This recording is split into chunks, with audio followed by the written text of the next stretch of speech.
We are live. Yay! I am Old New Dude, and he is. Richard York, Asher's trueborn son. We have an eyeball, and King Christopher Mudd is riding from the Riverlands, and Bob says, perfect timing, just got done watering. I just got done peeling eggs for tomorrow's deviled eggs and potato salad, and so we were So we did talking want to about. talk just a little bit about, we did want to talk a little bit about your favorite theory, right? And as we said, it's not, this last chapter wasn't technically the one that got you thinking about it. That was Kat remembering her betting. Right, right. Um, But for those that haven't seen the video, please go back and watch the video. It's not a long one. There's not a lot that supports this, but there. I was reading the cat chapter, and I think I was reading it for research on something completely different. What it was, I can't remember. And she's talking about her bedding ceremony. And Lord William Dustin made a comment. He had told Ned that after seeing her breast, he had wished he'd never been weaned, or something to that effect. I can't remember the exact mhm, words. yeah, Um, close. and I was like, dang, that sounds a lot like Torment in my mind. It just, for some reason, it just clicked. I'm like, wait a minute. And then I got to think Lord about it. Dustin. Okay, these are the This is people it's at the cat. tower. It's seven. Cat seven from obviously from Storm of Swords because the reason she's thinking about the betting is because it's just before the Red Wedding. Right, right.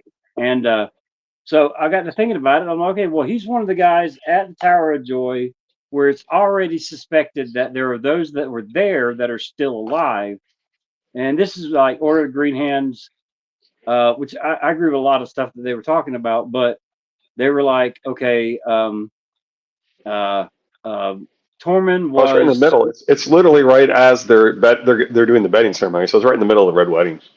yeah, I think that's why I was researching it was because of the Red Wedding. But that Tormund was for Gerald Hightower. Corn Halfhand was Oswald Went, and of course Mance Rayder was Sir Arthur Dane. And then I'm like, well, we could probably change that around a little bit because Tormund does not sound like Sir Gerald Hightower in my mind, the joking and all that stuff. I'm Right. like, As that we said, sounds there's actually pretty good case that I mean I like how they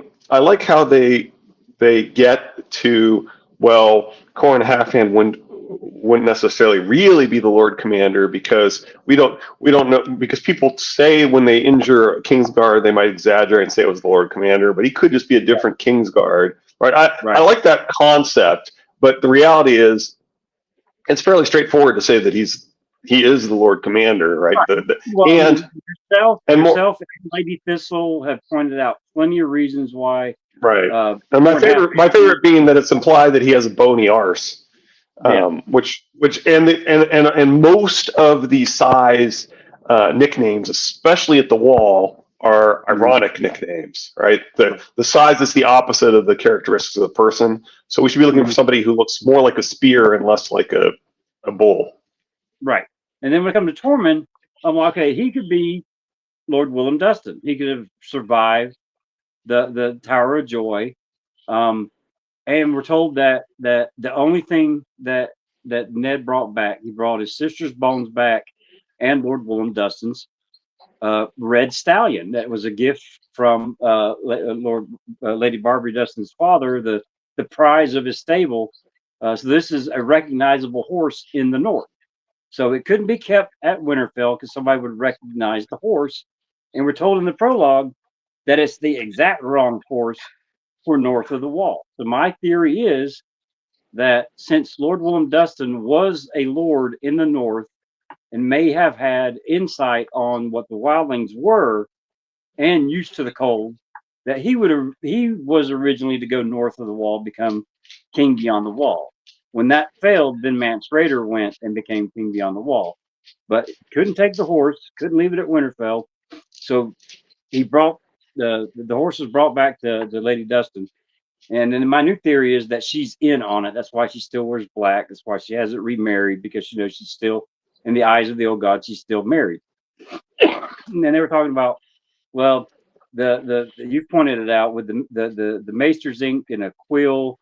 The one minute he can't read, the next minute he talking about how he can write a letter as well as a maester or whatever, and then he would switch from being one way, and then all of a sudden realize that he's off Yeah, character and throw in an it's it's in the middle of it's in the middle of a little you could say it's 2 paragraphs later, but they're little back and forth quote kind of paragraphs. So it's just right immediately. It's like immediately after he says he doesn't know how to read, he says he knows how to write. So right. So everything that Order of the Green Hand was Bob says saying. maybe he's Alan Reed. There you go. And hello, Cedric Excrement. But all the reasons that the Order of the Green Hand said that it was Sir Gerald Hightower also apply if he's Lord Willem Dustin. And then I had asked LML and Order of the Green Hand, this is years ago, on a live stream, and they both shot it down saying that he was too young. And then that's where we got into the other day. We were talking about you have old Lord Dustin and young Lord Dustin. And old Lord Dustin could be 60, 70 years old. And I mean, especially with the manhood ages and all that stuff at 16 and everything, Lord Willem Dustin could be 16, 17 years younger than his father and still be old. And you got to remember when this was said, you got to add 15, 16. And people would point to the fact that his great uncle is still fighting age, but that doesn't actually mean much because, as we said, that uncles can be actually younger than the generation that's below them. Isn't their fighting age 14 to 60? Yeah, I mean, wouldn't have. That's the other thing. Yeah, it's a pretty big range, right? Bob says that isn't it extended a little bit further to the gray wolves? You got the ones that are actually over 60 or still considered fighting age. So I mean, it's very. It's not a definite answer. The point being that it doesn't prove that he's too old. Bob says that and a horse. It might be the same horse that Dunk refused in the sword. I think there might be a problem with the length of. I mean, I guess it's a fantasy series. You never know how long horses live in this world. The horses in Book of the New Sun are not really horses. They're and he even tells you that the animals aren't really the same animals that I've translated these to. They're just anyway. So it's not totally impossible. Yeah, well, I mean, George's world and our world is not a one-to-one. No, that's my point. That's my point. And that's my point. And that's explicitly stated in the Book of the New Sun that me translating this to to this type of animal doesn't mean that it's really that type of animal. It's kind of funny because the pet of the main character that he does find it's next to a pile of dead direwolves, but the horse was named Fire, and I'm pretty sure they're being used as vessels for human spirits. Oh, okay. The funniest one is he calls his pet a dog that he finds next to a pile of dead direwolves. It was clearly killing direwolves, and when you really dig into the description as he goes along and as he's talking about it, it's like an alien creature that's like all teeth. He keeps calling it a dog, and it's like I don't think that's a dog. Red-haired horses, red-haired woman. Anyway. Yeah, on the spirit, when it comes to the horses, it definitely is for the skin changers in her story.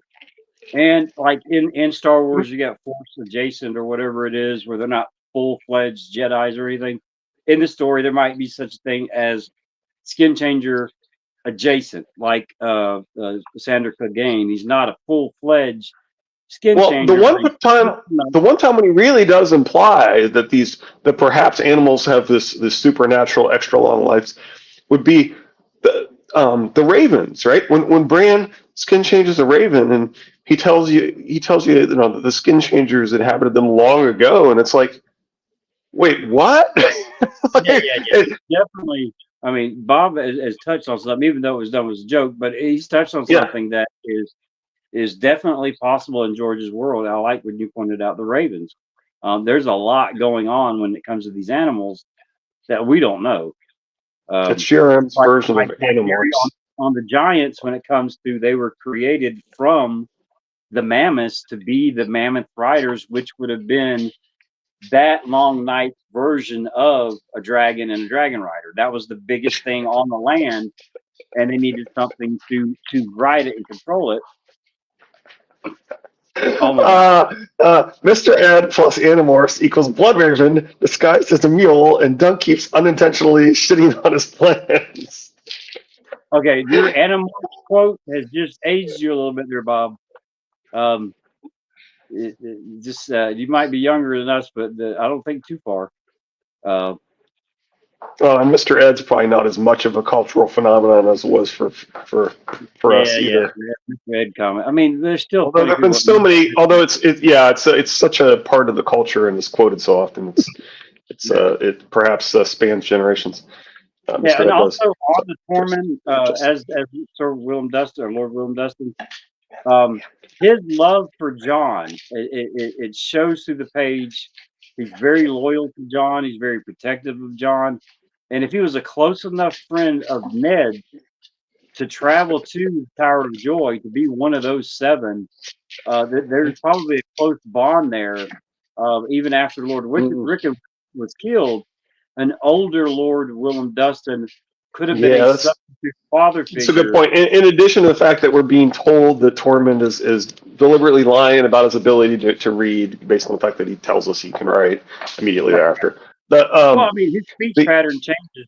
No, I was going to say, in addition to that, the fact that he clearly seems to take a liking to John seems to be telling us he should be somebody, and it's somebody who's close to the Starks, right? That seems to be what we're being told.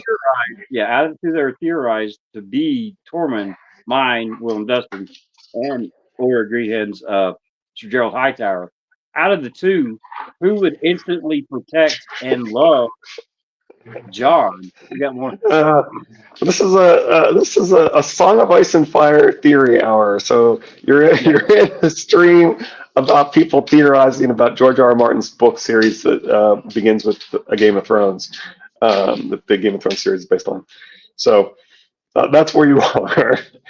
Yep, it's not for everyone. We'll go ahead and tell you that right now. And we apologize. Mance's story about the Shadow Cat and the red silk thread. He's telling John, "How I Met Your Evil Godfather." Great. All right. Glad you're here then. Great that you found us, or great that we let you know that it might not be your cup of tea. Anyway, what we've been doing is we've been going through recently. We've been going through the Sweet Ice and Fire Sunray hosted Blue Lemon's take on Howland Reed is Shadrick, the Mad Mouse. So there's a hedge knight who greetings, says Pop. There's a hedge knight who Brienne encounters, who's initially he seems to be escorting this merchant, although the previous theory that we looked through was talking about why that merchant could actually be transporting Ned Stark's bones to the Quiet Isle. The 6 guards with the ash staffs are the honor guard that we're told about. Right. They should be somewhere in the story, and that's the best theory I've ever seen for where they are, right? Like that's I have my mind. So yeah, good point. And so yeah, Ned's bones were sent north with these 6 guards, and that seems to match what's going on. And there's a lot of symbolism and references that seem to point to the idea that in fact that merchant is transporting Ned's bones. Your theory that the quiet quiet brother, or the what do you call it? Well, Toodles implies that might be the case. That on the Quiet Isle, that the gravedigger might be with the bones, and if the leader of the Quiet Isle is who you think it is, the older brother, being a Martell from Dorne. If that's Toodles' theory too, by the way. That's definitely Toodles that came up with the idea. Yeah, if Shardane's bones are at the Quiet Isle for some reason, burying Ned beside her would make sense. And there's Okay. also the theory that, that I think you pointed out, or they pointed out, that if they're trying to access some psychic network using Ned's bones at the Quiet Isle, will be another reason for his bones to be buried at the Quiet Isle. It I think could there's very be very few fans that think Chardonnay's really dead, but go on. right, right. Oh, well, I'm just saying. I mean, there has to be a reason why they're taking the bones to the Quiet Isle if that's their destination. Is it possible that the bones that we see Sandra could gain, the grave he's burying or whatever, could that be actually Ned's grave? So, I mean, there's a lot of little wormholes that can go off of just that one comment about the merchant, the Ned's bones. We think if that's true, then those guys, the guards, are the honor guard for Ned. Are they trying to go the long route to the north to bypass? Which, if they made it to Howland Reed in the neck, I don't see why they would have to go south to go back north again. So, I mean, there has to be a destination. The Quiet Isle seems like the logical destination in that area, because something's going on there at the Quiet Isle for sure.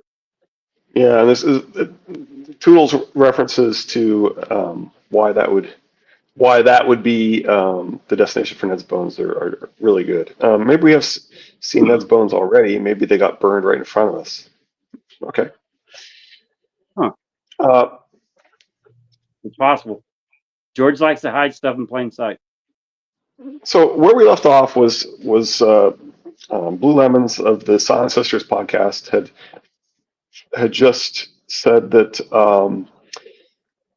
had just explained that Sansa had seen that had basically not paid nearly as much attention to that Sandor might be, she thinks Sandor is glamored. We mentioned as a young knight, which a young knight could be in the types of age that Tyreek Lannister would be. So we're kind of open to Toodle's theory that he's kind of glamored as Tyreek Lannister, which Right. means that Littlefinger might think he has Tyreek while he really doesn't when he has a Sandor.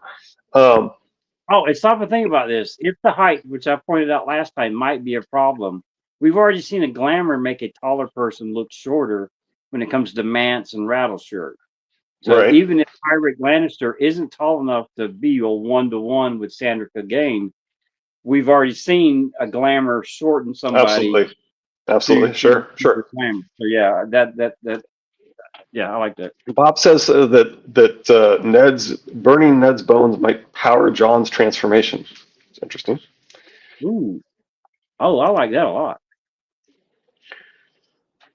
So anyway, so the burning of the bones could send a ripple through the old gods and travel to John on Godspeak on the moon. So yeah, I like that. Bob's coming up with some good ones today. So she says Sansa pays more attention to details about Shadrach and that Sansa's actually not that interested in that sort of thing, and that she pays more attention to details about Shadrach and Morgarth if we look at the full exchange. You are never an intrusion, sweetling. I was just now telling these good knights what a dutiful daughter I had. Dutiful and beautiful, said an elegant young knight whose thick blonde mane cascaded down well past his shoulders. Aye, said the second knight, a burly fellow with a thick salt and pepper beard, a red nose bulbous with broken veins, and gnarled hands as large as hams. You left out that part, my lord. I would do the same if she were my daughter, said the last knight, a short, wiry man with a wry smile, pointed nose, and bristly orange hair, particularly around louts like us. Elaine laughed. Are you louts? She said, teasing. Why, I took the three of you for gallant knights. Knights they are, said Peter. Their gallantry has yet to be demonstrated, but we may hope.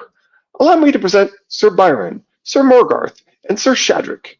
Sirs, the Lady Elaine, my natural and very clever daughter.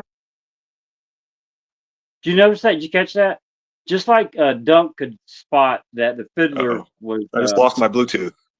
Yeah, you did.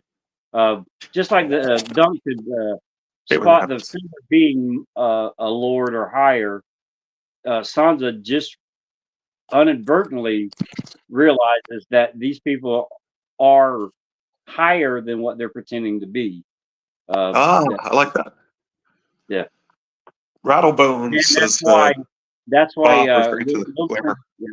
that's why Littlefinger says my clever, because he realizes that she realizes that these people are actually, because you got the former King's Guard, you got Sandor Clegane, which I think is going to eventually be one of the true knights in the story, and then of course you got Howland Reed, the Swamp Wizard Lord. So I mean, she realizes. Right, and you mentioned that if Littlefinger thinks that he has, if either Littlefinger knows that they're not who they claim they are, or if he thinks that Byron the Beautiful is Tyreek Lannister, he might be warning them. She's very clever. You better not be dropping. Anyway. Well, I think it's that one, because I think that Littlefinger would be able to see through a glamour, if my theory on him is correct. So he would know that it is the Hound, but he's warning them, hey, you need to be on your P's and Q's, eggshells around this one, because she's a lot smarter than people give her credit for. That goes with the fandom too. I mean, she's a lot smarter than the fandom give her credit for. If Syria was teaching Arya to see through glamours and trying to tell her that the important thing in order to be the first sword of Bravos is that you have to be able to see through glamours, then that would make then Littlefinger being parallel to being able to see through glamours would make some sense also, there, right? Also with blood from Bravos, because his grandfather's from Bravos. So I mean, he's got bloodline from Bravos. Oh yeah, he's also a Bravosi or a Bravosi ancestry. Yeah, that's a good point. Yeah. With whom I must needs confer. If you will be so good as to excuse us. The three knights bowed and withdrew, though the tall one with the blonde hair kissed her hand before taking his leave. Hedge knights, said Elaine when the door had closed. So anyway, from the above scene, the hedge knights have been in Littlefinger's solar for hours, drinking and talking in the pre-dawn since they arrived at evenfall. Littlefinger is clearly at ease around them and apparently has been doing a little bragging about his daughter. They were able to lower his inhibitions with alcohol, broach the subject without suspicion, and get him to summon Elaine to the solar very late at night, immediately following the long ride down, so that her father could do a bit of showing off, exploiting a weakness in his character that would be familiar to Sandor. It took several rereads before I caught this due to the POV trap. Since it doesn't necessarily regard certain details as important, so the reader doesn't either, the hedge knights need to meet Elaine as soon as possible to confirm her identity. If she isn't Sansa, right, and of course the kiss is supposed to be like Judas marking Jesus, right? It's I will kiss to mark if that's the person that you should be grabbing. Right. Well, isn't there a kiss owed though? What? Isn't there a kiss owed between Sandor and Sansa? Yeah, that's what I said. I mean, we just read it. Yeah. Okay. I'm just saying, no, he kisses her hand, but from the last time she saw him, there was a kiss owed that she still thinks happened, even though it didn't happen. Right. The unkiss, as some people call it. Kiss of death, says Bob Blazer. Well, yeah, and of course that's the Godfather has that too, right? If she isn't Sansa, they need to leave and keep looking elsewhere. But is Sandor capable of this level of deception around Littlefinger, who's also familiar with him, especially over a long period of time? We actually do have quite a bit of evidence for Sandor being a highly effective actor when necessary, being able to exploit others' expectations, and even do things that seem to be out of character. Even to the Lannisters, who he has served closely for many years, they consider him little more than a loyal dog and a weapon with personal aspirations no greater than wine or killing his brother. Being seen as such has granted him privileges denied to others and a wide berth of trust from his masters, such as the Kingsguard position that is normally only reserved for anointed knights and without requiring him to swear vows. Unlike Brienne, he's shown he can lie believably and sniff out falsehoods. He's often described as almost appearing out of nowhere, so even for such a large and easily noticeable person, he's quite capable of making himself unassuming, almost invisible in public. And of course, my favorite example of that is that, which I think she's about to give us, actually. It's Strax in the Guardians of the Galaxy where he says that if I stop moving, I turn invisible. I think Sandor did kiss Sansa, says Bob, but it was the person controlling him, not Sandor himself. Could be Lady Spirit inside him. Oh. Ooh. I think Lady Spirit is inside Sansa, but that's interesting. But he is another skin changer that was in the area when Lady was taken. Yes, as they say, everyone's a horse. Are you familiar with you know what I'm talking about? No. Oh, you don't? No. Oh, I gotta find a link to that video for you. It's hilarious. I think it might be Alt Shift X. You know, there's an Alt Shift X and there's an Alt Shift X, which is also Alt The Shift X knockoff? is alternate YouTube. There. It's probably Alt Shift X, but it's he has Preston and Glidus and Carmine on, and he gives them a quiz. And the quiz, you have to answer which of these is a Reddit theory, and which is a which of these are Reddit theories, and which is the one that I made up that's completely false, where you can't find a Reddit theory on it, right? And you know, there's some, it's hilarious. Okay. That guy is no good. Okay, if you say so. I think this video, the video is hilarious. I That haven't watched particular one. But anyway, or maybe it's Glidus and he has Alt Shift X on. Oh, you know, it's probably a Glidus video. It's probably Glidus actually. I think he has Alt Shift X on, but I think it might be Glidus. Yeah, that's probably Glidus actually. Now I think about it, I think it's Glidus asking Swifty and Preston and Carmine to guess. I think it's a Glidus video. Now I think about it. But anyway, the point is, and in one of them, it's like which one of the questions that he asked them, you know, pick the one that's not. It's like Tyreek Lannister, Alt Shift X is amazing. Swifty is a fraud. Okay, I thought he was an alternate of him, but I could have swore that Alt Shift X said that it was a knockoff. okay, I didn't realize it was a fraud. I thought it was Alt Shift X doing an alternate thing. No, my memory's crap. But I could swore when you said that, I was like, because I even said that it was a knockoff.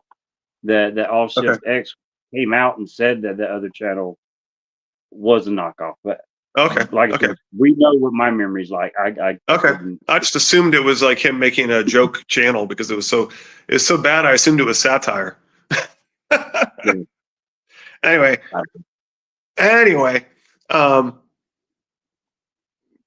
Glidus video is hilarious, and now I'm not sure which one he has on there. Whether it was anyway, the point is, it's a running joke. Anytime the alt is mentioned, you have to disparage him. Oh, so it is okay. Oh, okay. Okay. You're supposed to pretend he's a fraud. I got it. Perfect. Okay. So it is satire. I thought it was satire. I thought that's what it was. Anyway, the point is, it's still possible that I remember Alt Shift X saying that it was a knockoff because he's supposed to bash it. But it's his knockoff of himself. It's a satire of himself. That's what it is. I'm sitting there questioning my own memory. Bob, you had us there. You had us convinced. King Just for a Month is hilarious. Yeah, you had me convinced that I was wrong all this time. I thought that's what I thought it was his satire of himself, basically. But what was the three people that was on there? You said I think it's a Glidus video with Swifty and Preston and Carmine. Of course, Preston and Carmine. If you got one, you usually got both, right? No, that's perfect, Bob. That was hilarious. Thanks, Bob. We appreciate it. Alt Shift X is amazing. Swifty is a fraud. Okay, I want to tell you a little joke, and it kind of plays with what we just did because I said something that helped what was told. All right, I was on a submarine. I probably some friends on there, and a lot of them back then we worked out and all that kind of stuff because there's not a whole lot to do on a submarine for months at a time.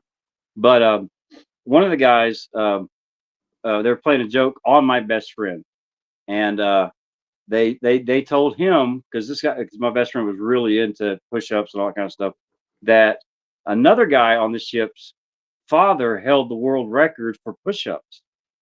And the running joke was he was going to go up to this guy's name was Lobo Lebowski, and tell him that, hey, I heard your dad holds the world record on push-ups. And Lobo was going to say, what are you talking about? My dad has no arms. So I had heard, nobody put me, I was not in the loop. I just overheard what they were planning to do. And even if it's your best friend, we play practical jokes all the time.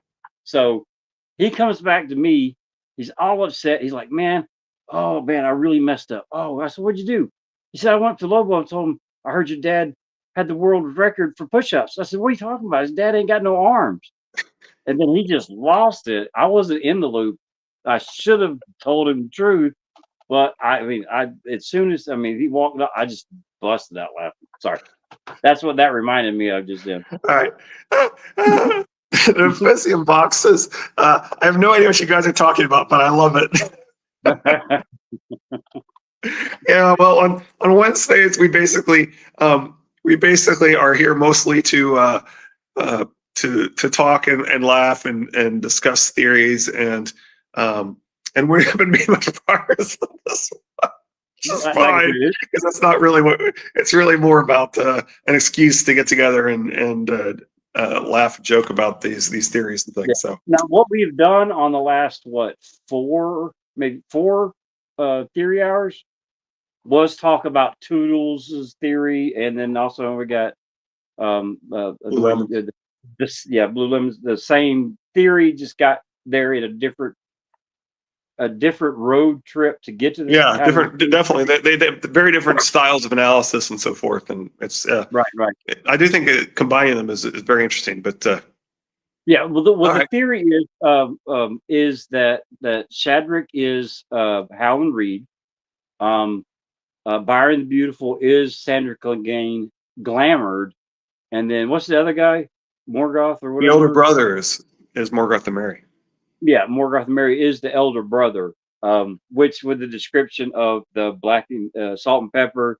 Yeah, I mean it's really I've learned is that Howland Reed is everywhere. All I've learned is that Howland Reed is everywhere since Bob. But anyway, it all depends on which channel you go to. I mean, everyone's got a theory. But some say he's the High Sparrow. I mean, it's everywhere. And to be clear, we think that the idea that basic theory that the Hound is Byron, that Morgoth the Merry is the elder brother, and that Shadrach is Howland Reed. We think that these two are both correct on their analysis of that. Tell them who we think the elder brother is. Oh, and Toodles thinks the elder brother is Prince Lewin Martell as well, which we agree with. Right, because the description it marries Reuben Sapop. Yeah, the attribute of a good story that different analysis can get you the right answer from looking at different ways. Yeah, absolutely. Yeah. And our favorite Bob, I appreciate the ripping. Yeah, we do. For sure, it makes it fun on here. But my favorite part is the rabbit holes that any new theory or theory adjacent idea that opens up a new rabbit hole, and then just back when I was on Twitter, when it was still Twitter, just years ago, even theories that I didn't support, but that was against what I thought.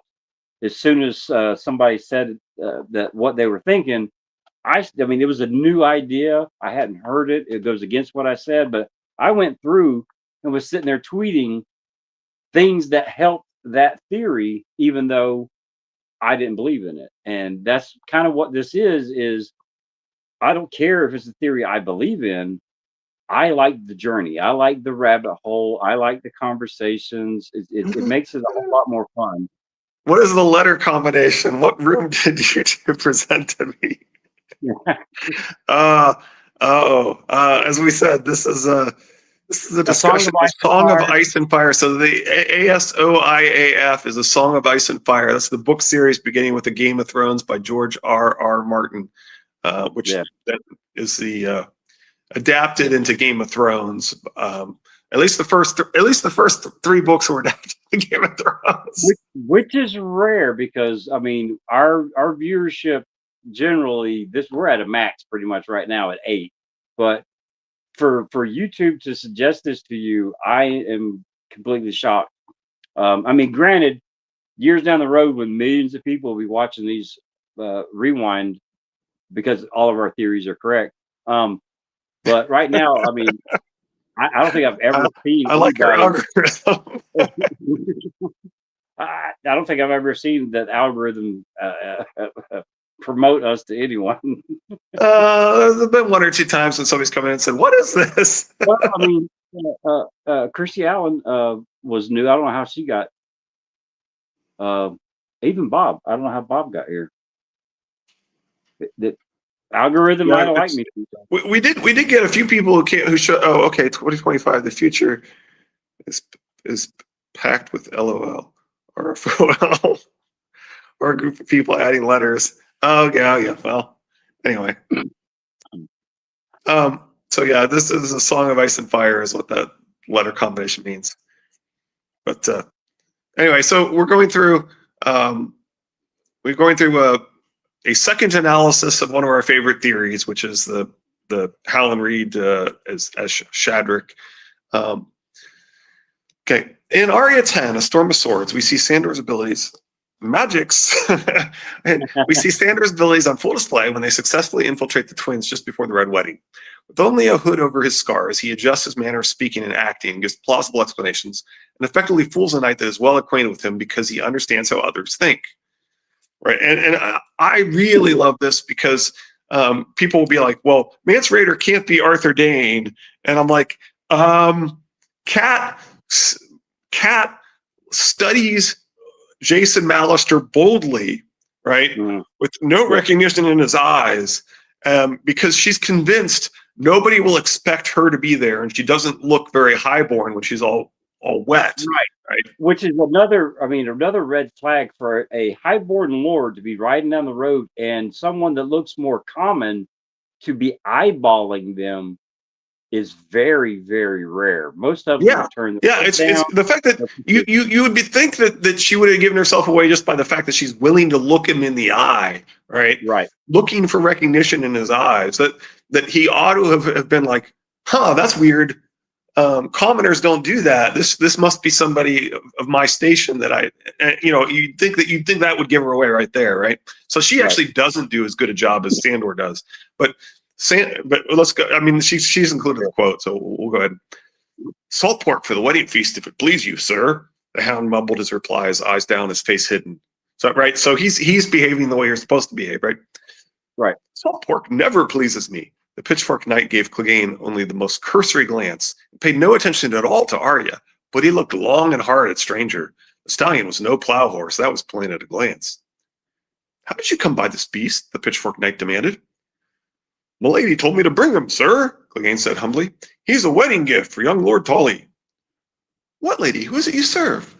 Old Lady Went, sir. Does she think she can buy Harrenhal back with a horse? The knight asked. Gods, is there any fool like an old fool? Yet he waved him down the road. Go on with you then. Aye, my lord. The hound snapped his whip again, and the old drays resumed their weary trek. Clegane gave them one last look and snorted. Sir Donald High, he said. I've taken more horses off him than I can count. Armor as well. Once I near killed him in a melee. How come he didn't know you then? Arya asked. Because knights are fools, and it would have been beneath him to look twice at some poxy peasant.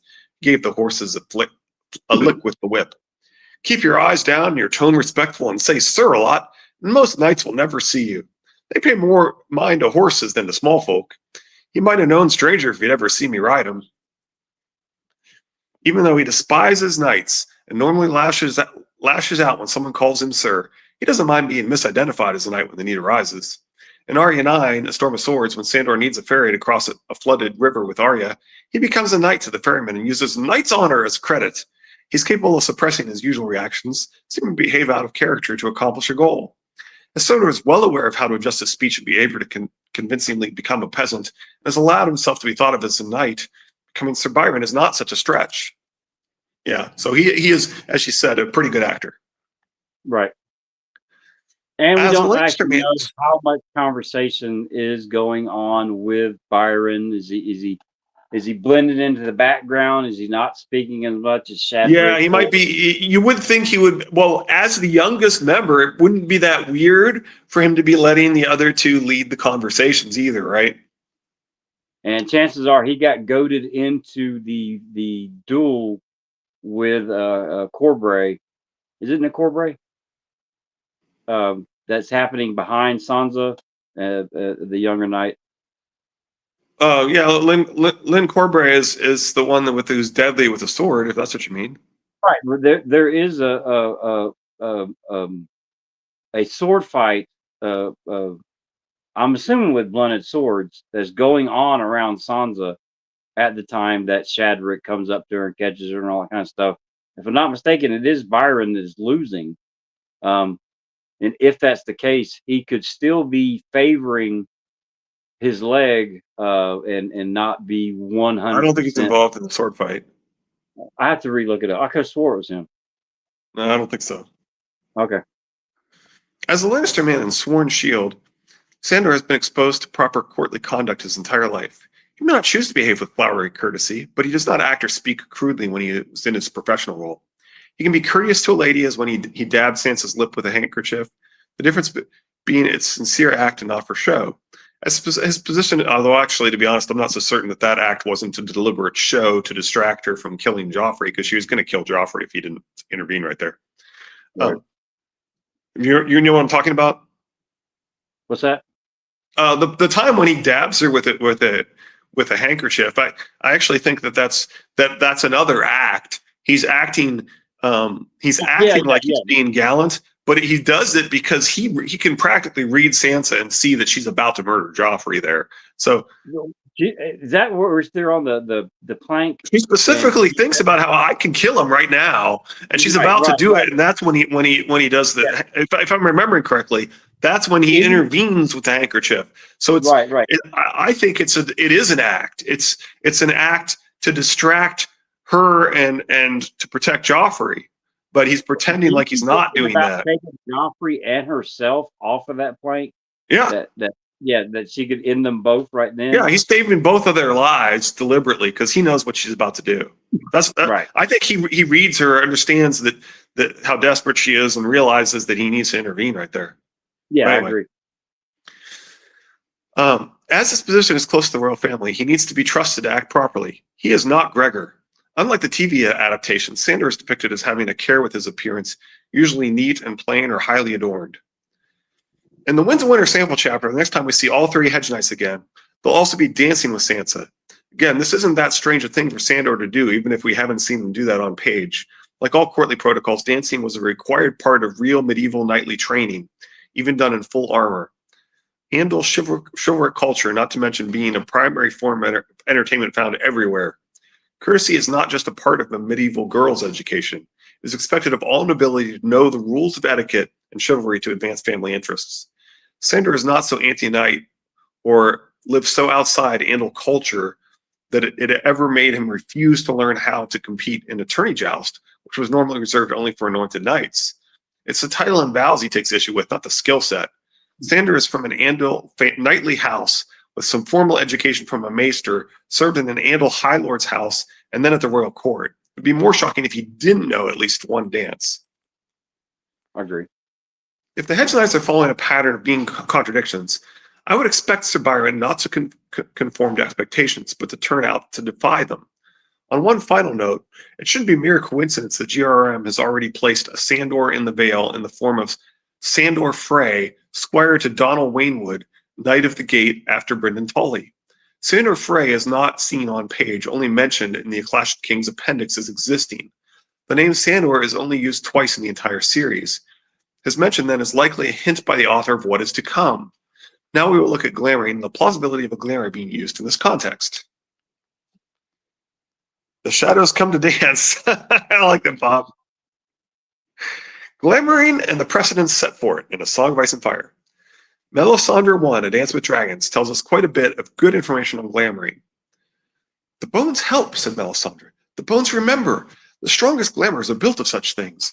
A dead man's boots, a hank of hair, a bag of finger bones. With whispered words and prayer, a man's shadow can be drawn forth from such and draped about another like a cloak. The wearer's It's the essence hair. does not change, only his seeming. The glamour, aye, and the black iron fetter about his wrist, the ruby seemed to pulse.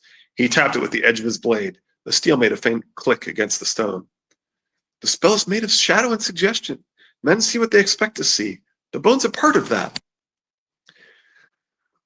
So glimmering The magic lock is of not something hair. restricted to Valor and can be something any magician can do of any discipline or religion. The faceless men also teach glamoring, but take it to the final level of donning a dead person's face.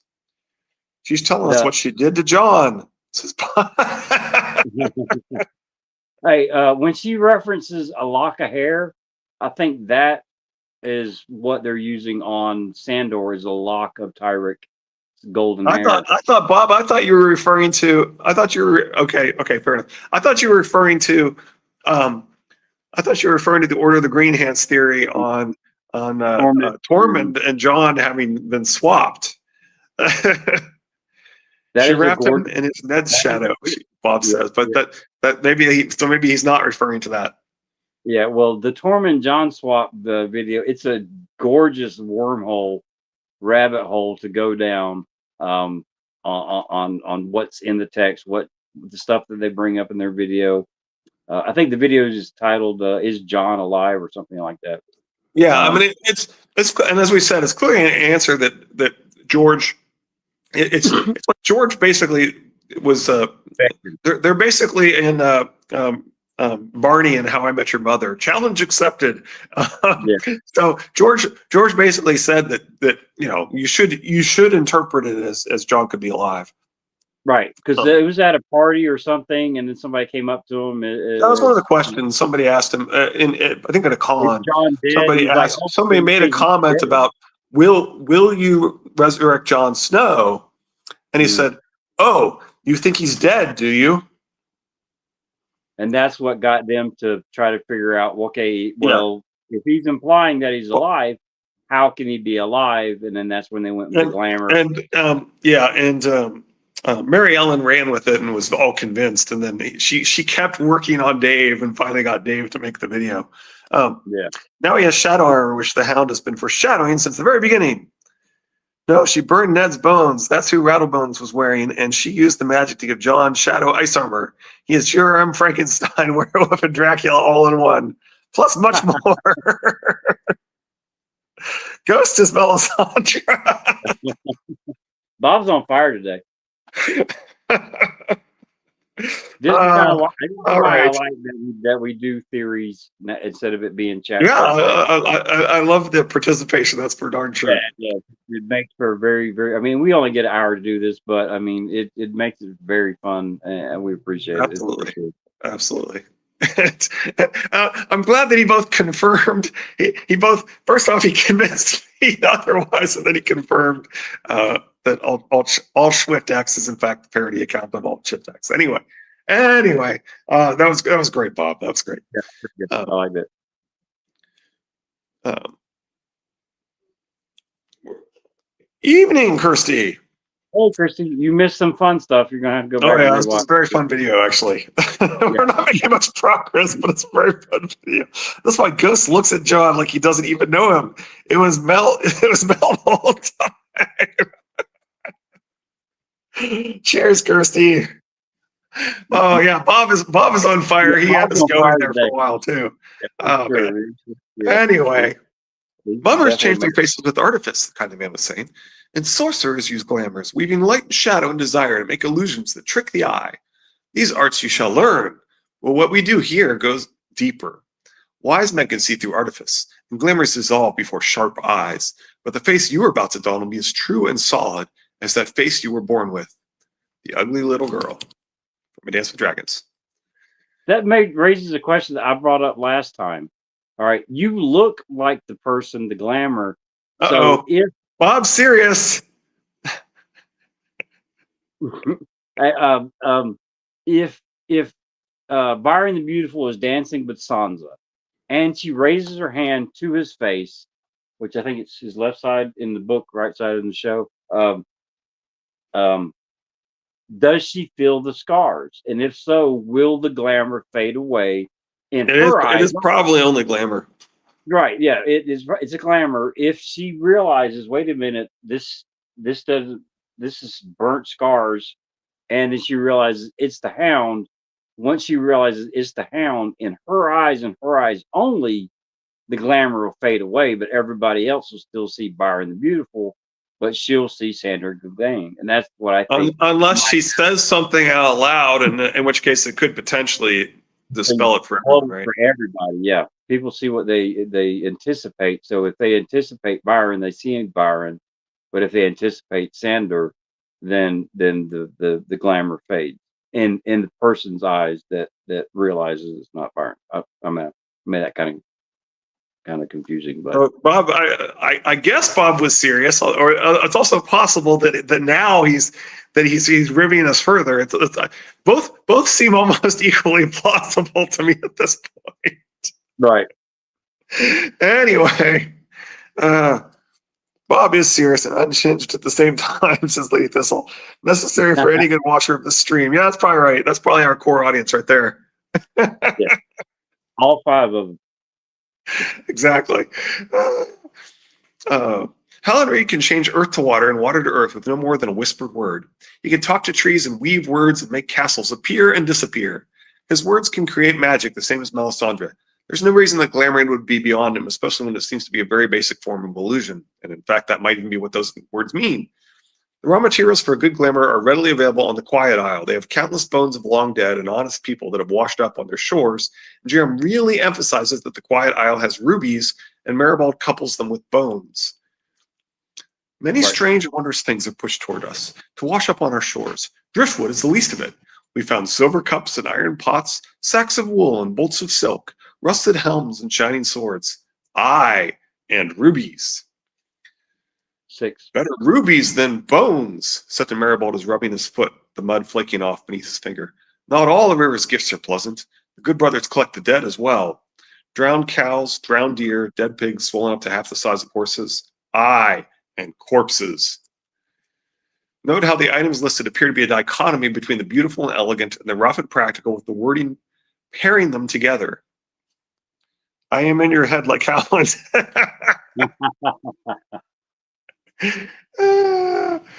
Each item in the pairing has similar or related functions, but it's their appearances that are different. It would not be such a stretch that if there's at least one ruby somewhere on Sir Byron's elegant person, even if Sansa hasn't seen it, as she barely pays any note to him. Yeah, that's a good point. That she hasn't noticed a ruby, but she also has barely paid any attention to him. So it could be interesting to see if George throws a ruby among his possessions at some point. Well, I mean, I've long added or the color red for some reason with glamours just seems like, I think, even though you don't, that Mance Rayder is a glamour. That's why he has to have the black with the red silk from Ashai as the cloak to wear the disguise, the glamour of Mance Rayder, who was an actual person but is no longer with us. And Sir Arthur Dayne is wearing Mance Rayder's glamour to hide his identity. The red silk from Ashai, the red rubies, which we don't know where they come from, if it has to be a certain type of ruby. For some reason, I just, as soon as I hear red or ruby in conversation, I just automatically jump to a glamour. Oh, Cursius, what you've told us that the stream starts like midnight your time, if I remember correctly. Yeah. We appreciate you joining us for any period of time. So thank you. Yeah. Oh, and hopefully that may have been. Anyway, yeah, it's somewhere along that. It's something like that. 1 a.m. Oh, 1 a.m. Okay, sorry. Hopefully you got a good nap. I mean, we appreciate it. It might have been 2 a.m. before, because it might be that we're on standard time now. Anyway, there are 2 major precedents. Like the video, or Bob is going to use his access to your mind, like Helen, for nefarious purposes, transmuting your white matter into tinfoil. All right.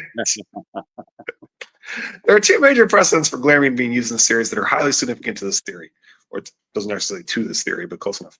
In It Is the Dragons, Glamorine is being used by Melisandre and Mance Rayder as a plot device in a situation that has many parallels and inverses to the Veil. Yeah, Mance Rayder is glamored by Mel to look like Rattleshirt, while the real Rattleshirt is glamored to look like Mance. It is the latter that will face execution, freeing the other for his mission. The glamour is to allow Mance to leave Castle Black, while I propose the glamour is used to infiltrate the gates of the moon. Mance takes on the alias of Abel, not significantly an anagram of Bale the Bard, wife stealer, to go to Winterfell and rescue a Stark girl, Jane Poole as Arya. In the Vale, a Stark girl needs to be rescued from Peter Baelish, the false Bale. Oh, Okay. okay. I like that. Yeah, I okay. like I mean, obviously, they're both rescuing Stark sisters, or at least trying to rescue Stark sisters. Yeah. But I didn't put the Baelish being there as part of that. Yeah. But yeah, that's really good. Both as arcs soon in as you said Winterfell. that, light bulb. Yeah. Seeing that. Anyway, both arcs in Winterfell, and and as we were just discussing, they're both about former Kingsguard going to see the king at the Stark feast, and knowing that they won't be recognized, even though they're former Kingsguard, and in the Hound's case, the most recognizable man on the planet. Right. False Bale, Baelish, laughing my ass off. Yep, exactly. Yeah, exactly. I hadn't put that, but just how, and as we said, if in fact you believe that Arthur Dayne is Mance Rayder, which we certainly do, then it's even more of a direct parallel to that. Right. Just a little Bale as a treat. Person tells Dany that Rhaegar was able. Oh, ooh, nice. Both arcs in Winterfell and the Vale involve usurpers using scheming, murder, and a puppet to give themselves an air of legitimacy. For the Boltons, it's using the marriage of Arya to Ramsay Bolton. For Littlefinger, it's using his marriage to Lysa to become Lord Protector over Robert, murdering her, then marrying his daughter to the next heir, Harold Harding. In both situations, there's something false about the bride's identity. There's an inversion in that an imposter, Jane Poole, is playing the legitimate Stark, and a real Stark, Sansa, is a fake bastard daughter. Peter hovers over both Winterfell and Vale arcs, responsible for the false bride's respective situations and for at least some involvement in the deaths of the heads of those houses, Ned, Catelyn, Jon Arryn, and Lysa. There's another layer of inversion in the brides and grooms. Legitimate offspring Sansa Stark has become a bastard, and the groom Ramsay Bolton, born the bastard Ramsay Snow, was legitimized. Harold Harding, the potential groom, is Sweet Robin's unlikely heir through an accident of fate. Arya, being the youngest female Stark, would be the least likely to inherit Winterfell, yet here Arya is the heir and solidifying the Boltons' hold on Winterfell. So many twists on the same themes in both regions, it is safe then to seriously consider a glamour being used in both. That's great. That above all, above all in the north? Yeah, it's Bran. Anyway, the major precedent that parallels the upcoming tourney in the Winds of Winter is from the tournament at White Walls and the Mystery Night, which was pointed out by Ashes of Westeros. So Duncan the Tall attends a tourney at White Walls, which was built from stone quarried in the Vale. The host is Lord Ambrose Butterwell, a former master of coin, as was Littlefinger, in celebration of his second marriage, not so unlike the Vale tourney to secure Harry and Alan's betrothal, which would be Sansa's second marriage. Butterwell has other motives, as the event is also a ruse for others who support the Second Blackfire Rebellion to gather. The tourney is rigged so Daemon the Second Blackfire, under the alias Sir John the Fiddler, will win a red dragon egg, as Sansa is associated with the Bag of Dragons, as a prize. Dunk meets and befriends 3 hedge knights, one of whom was Maynard Plum, possibly a play on the name Reynard, who is Bloodraven under a glamour there to squash the Blackfire plot. In this case, a moonstone is used instead of a ruby, but it's also further proof that glamours can be done by a green seer magician. Dunk World. Through the rain, all he could make out was a hooded shape and a single pale white eye. It was only when the man came forward that the shadowed face beneath the cowl took on the familiar features of Sir Maynard Plum. The pale eye, no more than the moonstone brooch that pinned his cloak at the shoulder. So, of course, he's seeing him as one-eyed, and then he sees him as Maynard Plum. Well, it's also using different items to perform a glamour, which would help. But it's still precious gem, so it kind of fits, right? Yeah, but the red silk from Ashai, I think has significance when it comes to the glamour. Yeah, that's the point, Bob. Absolutely. Above all, ABE Baal or Abel can both be made from that phrase. Yep.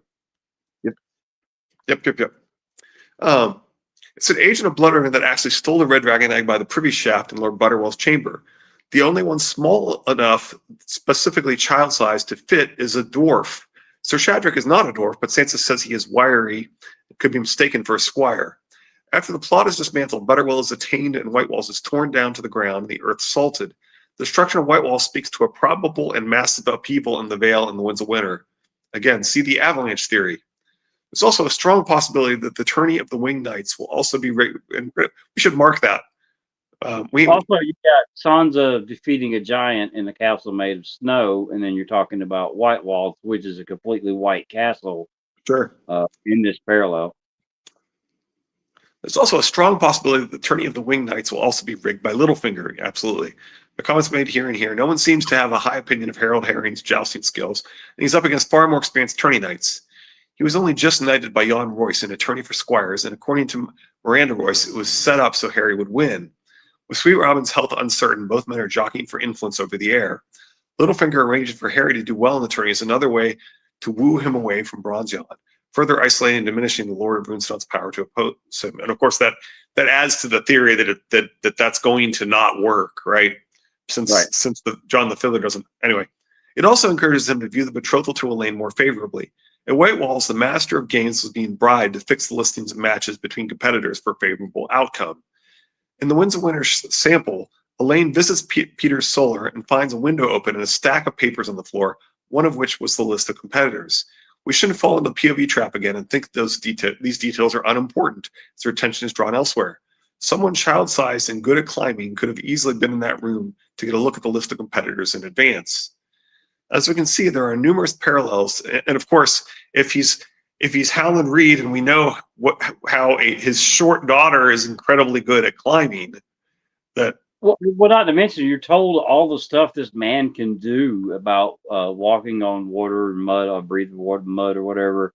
I mean, climbing a castle wall should be easy peasy for him. Absolutely. As we can see, there are numerous parallels in the Northern Arc and in precedents for glamours being used in the series with the current Vale arc. So many that we can safely say that the theory can work with the established canon. Now we need to look for other clues that this is what Jerome actually intends to do. And let's stop there because it's it's going to be part 6 of this really long post here. Yeah, I understand. For those that are still here that are new, we did this on our lunch break, Monday, Wednesday, Friday. Generally, it's not guaranteed because life gets in the way. This Friday's Black Friday. We're not going to have one, but I mean, we try to cover what we can, laugh when we can, and enjoy our own theories, other people's theories, and the comments, especially today with Bob. So we appreciate. And Kirsty, I know you overslept. We do appreciate any time that you join us. We know it's so late there, but you're probably going to want to go back and rewatch a lot of this because we had some good fun today. Kirsty says if Maynard is a play on Reynard, it links to the rains with all the fox names, and that first line said through the rain. And if it's meant to parallel these two scenes, we've got this whole concept of Shadrach as the fox as well, right? Right. So anyway. All right. Other than his hair, his features could almost be grayish. You know what I mean? All right. So anyway, everybody have a good Thanksgiving, and we'll see you Monday. We'll be back Monday with what is it? Oh. The King's Prize, the Asher chapter. Is that the first Asher chapter, the King's Prize, or I guess the second Asher chapter? She had the battle already. The Wayward Bride was her earlier one. Thank you for joining us. Stay safe. Enjoy your Thanksgiving, and we will see you Monday with the King's Prize. So enjoy. Bye. Bye, Richard.